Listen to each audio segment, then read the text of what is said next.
Assalamualaikum warahmatullahi wabarakatuh. Nama saya ialah Nurul Natasha binti Mazwin dan saya akan membincangkan mengenai topik pencemaran udara. Pencemaran udara merupakan satu keadaan di mana terdapat sebarang bahan kimia, jirim zarahan atau bahan biologi dalam atmosfera yang boleh menyebabkan kemudaratan dan ketidakselesaan kepada manusia atau organisma hidup lain serta merosakkan alam sekitar. Contoh bahan yang boleh menyebabkan pencemaran udara adalah gas karbon dioksida, sulfur dioksida, klorofluorokarbon, dan sebagainya. Pencemaran udara ini berlaku adalah disebabkan oleh beberapa faktor sama ada melibatkan faktor semula jadi ataupun buatan manusia. Antara faktor semula jadi yang menyebabkan pencemaran udara ini berlaku adalah disebabkan oleh letusan gunung berapi.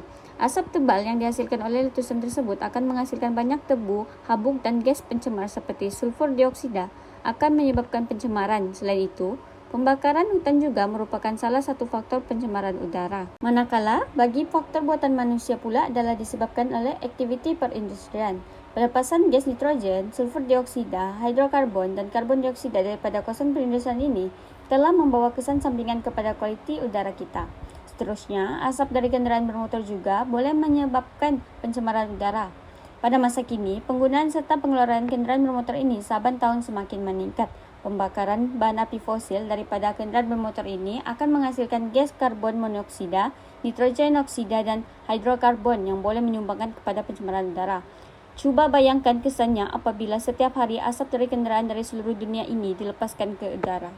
Selain itu, pembakaran terbuka dan aktiviti pembangunan juga merupakan punca pencemaran udara.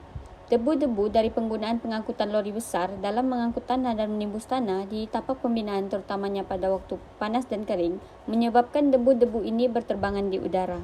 Akhir sekali, penggunaan mesin elektronik seperti peti sejuk dan penyaman udara turut menjadi penyumbang kepada pencemaran ini. Mesin-mesin ini akan melepaskan gas klorofluorokarbon ataupun CFC ke udara dan akan mengakibatkan pencemaran berlaku. Begitu juga dengan penggunaan racun penyembur serangga atau nyamuk atau juga dikenali sebagai penyembur aerosol yang turut mengandungi gas CFC ini akan mengakibatkan penipisan lapisan ozon. Antara kesan pencemaran udara pula adalah penipisan lapisan ozon, jerebu, hujan asid, dan pemanasan bumi.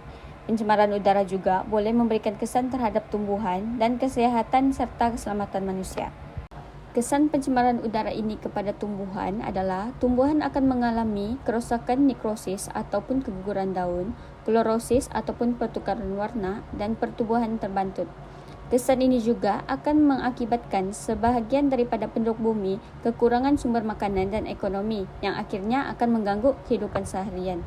Seterusnya, haiwan akan terancam dan mati akibat daripada pencemaran udara. Perkara ini adalah disebabkan oleh udara yang kotor atau tercemar memasuki paru-paru haiwan ini.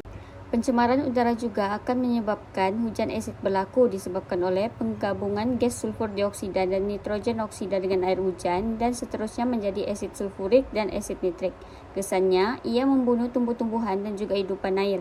Tambahan pula, asid tersebut juga meresap ke dalam tanah dan menyebabkan kualiti tanah berkurang serta tidak subur. Selain itu, kesan yang paling ketara dan sedang hangat diperbincangkan oleh seluruh negara pada masa kini adalah tentang kesan pemanasan global yang disebabkan oleh kesan rumah hijau.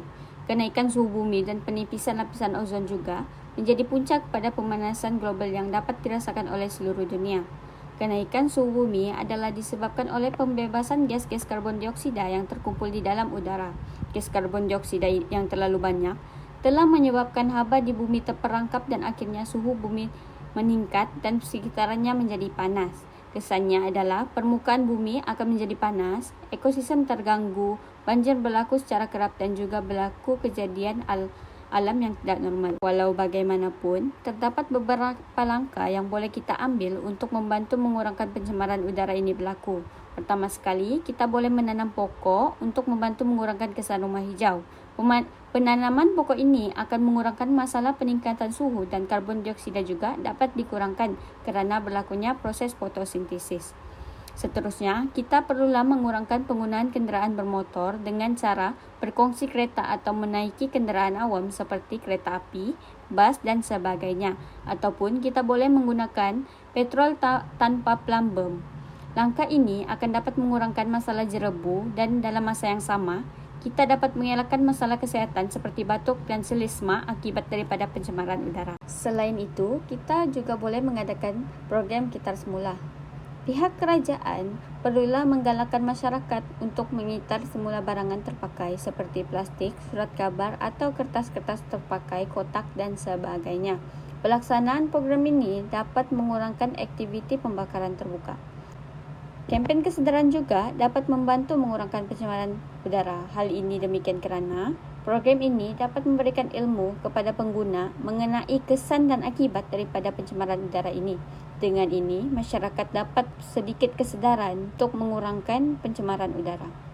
Akhir sekali, langkah yang boleh diambil adalah dengan melaksanakan tindakan undang-undang.